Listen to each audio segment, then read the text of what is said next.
Indian real estate में boom देख के बहुत सारे लोग रियल एस्टेट इन्वेस्टर बनना चाह रहे हैं, लेकिन प्रॉपर्टीज काफ़ी एक्सपेंसिव होने की वजह से लोग इन्वेस्ट नहीं कर पा रहे। ऐसे टाइम पर developers virtual commercial real estate का ऑप्शन लोगों को ऑफर कर रहे हैं, ये बोल के कि इसका टिकट साइज छोटा है और इसमें बहुत ही अच्छे रिटर्न्स है। अब क्वेश्चन ये है कि क्या सच में जेन्युइनली वर्चुअल कमर्शियल प्रॉपर्टी एक अच्छा इन्वेस्टमेंट ऑप्शन है या नहीं।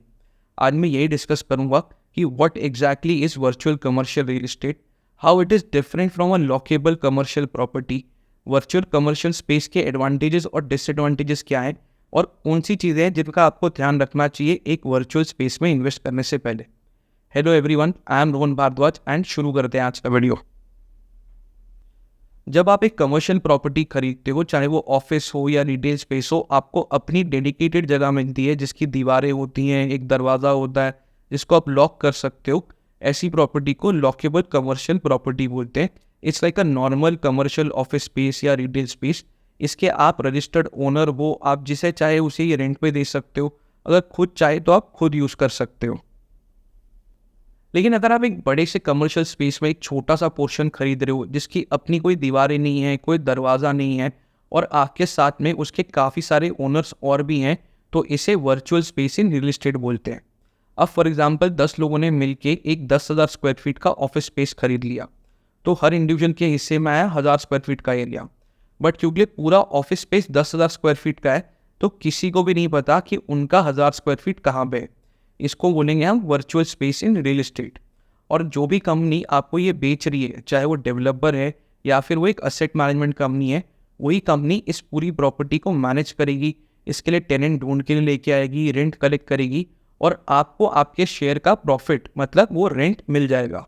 It's like buying a stock of a company. Let's say आपने किसी कंपनी के 100 शेयर खरीद लिए, बट ना ही आप उस कंपनी में काम करते हो, ना ही आप उस कंपनी को मैनेज करते हो। जब उस कंपनी को प्रॉफिट होता है तो आपका डिविडेंड पे आउट आ जाता है। आप चाहे तो उस कंपनी के स्टॉक्स को होल्ड करके रख सकते हो, अगर उसके रेट्स काफ़ी बढ़ गए हैं तो आप उसको बेच के अपना प्रॉफिट इनकैश कर सकते हो। Virtual space in real estate भी एग्जैक्टली ऐसे ही काम करता है कि आपके पास एक बड़े से स्पेस का छोटा सा पोर्शन है जो एक फिजिकल असेट है, लेकिन आपके साथ में उस असेट के और भी ओनर्स हैं। पहले डिस्कस करते हैं कि एक वर्चुअल प्रॉपर्टी में इन्वेस्ट करने के एडवांटेजेस क्या हैं। पहले दो एडवांटेजेस साथ में क्लब हो जाते हैं, वो है opportunity to invest into a grade commercial property and low entry cost. कोई भी अच्छी बड़ी कंपनी अपना ऑफिस या रिटेल स्टोर किसी ए ग्रेड कमर्शियल प्रॉपर्टी में लीज पे लेना प्रेफर करती है। अब ऐसी ए ग्रेड प्रॉपर्टीज़ यूजुअली काफ़ी बड़ी होती हैं और बहुत ही ज़्यादा महंगी होती हैं। अब एक नॉर्मल रियल एस्टेट इन्वेस्टर के लिए इतनी महंगी प्रॉपर्टीज़ में इन्वेस्ट करना पॉसिबल नहीं है। लेकिन जब आप एक वर्चुअल स्पेस खरीदते हो तो आपको एक बड़े से फ्लोर स्पेस में छोटा सा पोर्शन मिलता है, तो इसलिए इन्वेस्टमेंट का टिकट साइज भी छोटा हो जाता है।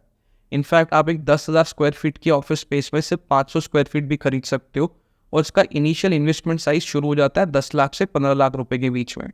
अब इतने लो कॉस्ट में तो आपको कोई भी ढंग की कमर्शियल या रेसिडेंशियल प्रॉपर्टी नहीं मिलेगी, तो इसीलिए एक बहुत बड़ा एडवांटेज है कि आपको एक छोटे से इन्वेस्टमेंट में एक बहुत बढ़िया ए ग्रेड प्रॉपर्टी में इन्वेस्ट करने की अपॉर्चुनिटी मिल जाती है। दूसरा सबसे बड़ा एडवांटेज है high regular income and good capital appreciation. अब ये वर्चुअल स्पेस वाले प्रोडक्ट्स यूजुअली आपको 8 से 12% का रेंटल यील्ड कमिट करते हैं, जो रेसिडेंशियल प्रॉपर्टी के सामने काफ़ी अच्छा है। इनफैक्ट अगर आप एक छोटी सी कमर्शियल प्रॉपर्टी में इन्वेस्ट कर रहे हैं जो एक नॉन प्राइम लोकेशन पे है, तो वो आपको मुश्किल से 5 से 6% का ही रेंटल यील्ड देती है। प्लस क्योंकि एक बड़ी प्रॉपर्टी है, तो आपका जो टेनेंट आएगा उसका लीज टर्म भी लंबा होगा, मतलब आपकी इनकम भी काफ़ी स्टेबल और रेगुलर होगी। सेम टाइम पे एक अच्छी ए ग्रेड कमर्शियल प्रॉपर्टी में आपको कैपिटल एप्रिसिएशन भी बहुत अच्छा मिलता है।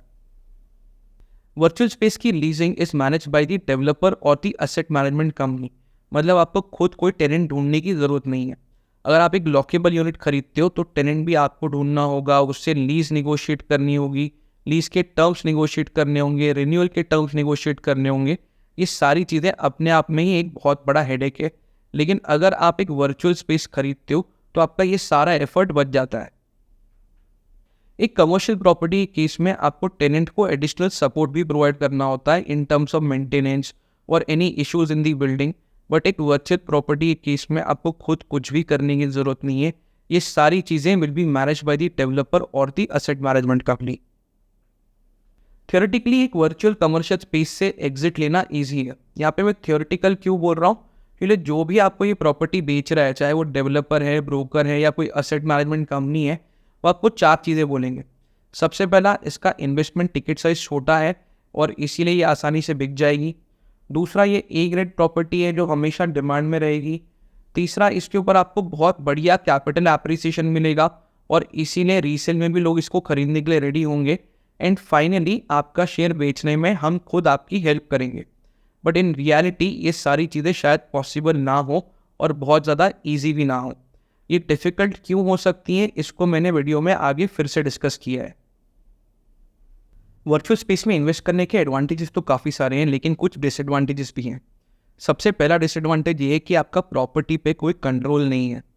ना ही आप उसको खुद यूज़ कर सकते हो, ना ही ये डिसाइड कर सकते हो कि उसमें कौन सा टेनेंट आएगा।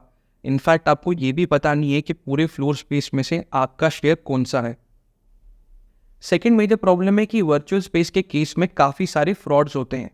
एक वर्चुअल स्पेस आपके नाम पे रजिस्टर नहीं होती, एक एसपीवी कंपनी फॉर्म होती है, उसके नाम पे ये प्रॉपर्टी रजिस्टर होगी और आप सिर्फ डेवलपर के साथ में या फिर एक असेट मैनेजमेंट कंपनी के साथ में कॉन्ट्रैक्ट साइन करते हो।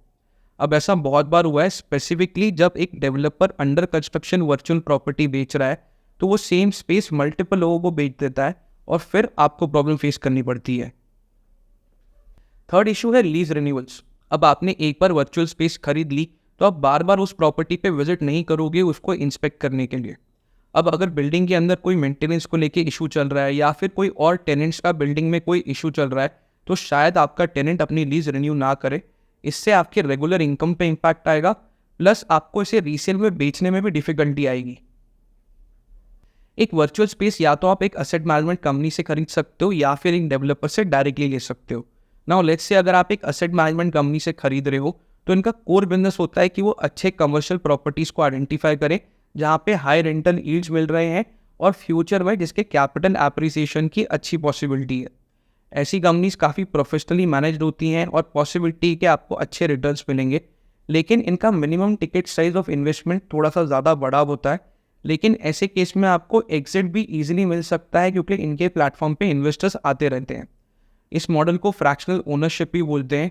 अगर आप फ्रैक्शनल ओनरशिप के बारे में और जानना चाहते हैं तो मैंने इस पर ऑलरेडी एक डिटेल वीडियो बनाया है, उसका लिंक ऊपर आई बटन में भी है और डिस्क्रिप्शन में भी उन्हें शेयर किया है। दूसरा ऑप्शन है कि आप डेवलपर से डायरेक्टली भी खरीद सकते हो। काफ़ी सारे डेवलपर्स हैं जो वर्चुअल स्पेस ऑफर करते हैं, स्पेशली अंडर कंस्ट्रक्शन प्रॉपर्टी में, ताकि वो अपना प्रोजेक्ट जल्द से जल्द बेच सकें। इस पर क्रीम ऐड करने के लिए वो अंडर कंस्ट्रक्शन स्टेज से ही अश्योर्ड रिटर्न्स भी कमिट कर देते हैं। लेकिन एक अंडर कंस्ट्रक्शन प्रॉपर्टी में वर्चुअल स्पेस खरीदना काफ़ी रिस्की हो सकता है क्योंकि लीजिंग करवाना और लीज मैनेज करना बहुत ही स्पेशलाइज्ड काम है और बहुत ही कम डेवलपर्स हैं जो ये अच्छे से कर पाते हैं। ऐसा बहुत केसेस में हुआ है कि डेवलपर अपनी प्रॉपर्टी रेडी होने के बाद उसको लीज पे नहीं दे पाए हैं, प्लस उन्होंने जो अश्योर्ड रिटर्न्स के चेक्स दिए थे वो भी बाउंस हो गए हैं। ऐसे केस में आपको एग्जिट मिलना भी डिफिकल्ट हो जाता है क्योंकि जब तक बिल्डर को अपना प्रोजेक्ट बेचना है तब तक वो पूरी मार्केटिंग करता है, लेकिन एक बार उसका पूरा प्रोजेक्ट बिक गया, उसका प्रॉफिट बन गया, तो अपने इन्वेस्टर्स को रीसेल में एग्जिट दिलाने में उसे कोई इंटरेस्ट नहीं बचता। और इसीलिए मैंने पहले कहा था कि थियोरेटिकली तो एग्जिट मिलना ईजी है, लेकिन टेक्निकली एग्जिट मिलना थोड़ा सा डिफिकल्ट है, स्पेशली जब आप एक अंडर कंस्ट्रक्शन वर्चुअल प्रॉपर्टी में इन्वेस्ट कर रहे हैं। ऐसा नहीं है कि सारे ही डेवलपर्स अच्छा काम नहीं करते, बट बहुत ही कम डेवलपर्स हैं जो अपने कमिटमेंट्स को फुलफिल कर पाते हैं। इन अ नटशेल वर्चुअल स्पेस एक बहुत ही अच्छा इन्वेस्टमेंट ऑप्शन है, लेकिन ये इक्वली रिस्की भी है। इसका प्रॉब्लम ये है कि इसको मार्केट में ऐसे प्रोजेक्ट किया जाता है कि ये एक बहुत ही छोटा इन्वेस्टमेंट है लेकिन with very high returns, and it is targeted towards the first time real estate investors. अब first time real estate investors अच्छे से प्रॉपर्टी को इवैल्यूएट नहीं करते, वो ड्यू डिलिजेंस नहीं करते। उनको लगता है कि इतना बड़ा डेवलपर अगर कमिट कर रहा है तो वो डेफिनेटली डिलीवर करेगा। वो मार्केटिंग के बहकावे में आके फियर ऑफ मिसिंग आउट से डर के इन्वेस्ट कर देते हैं, लेकिन इन रियलिटी उनको एक वर्चुअल कमर्शियल स्पेस को भी ऐसे ही इवैल्यूएट करना चाहिए जैसे आप एक नॉर्मल कमर्शियल स्पेस को करते हो। अगर आप ये जानना चाहते हो कि एक ऑफिस स्पेस को कैसे इवैल्यूएट करते हैं तो उसके ऊपर मैंने ऑलरेडी एक डिटेल वीडियो बनाया है, उसका लिंक ऊपर आई बटन और नीचे डिस्क्रिप्शन में मैंने शेयर किया है, आप उसको रेफर कर सकते हो।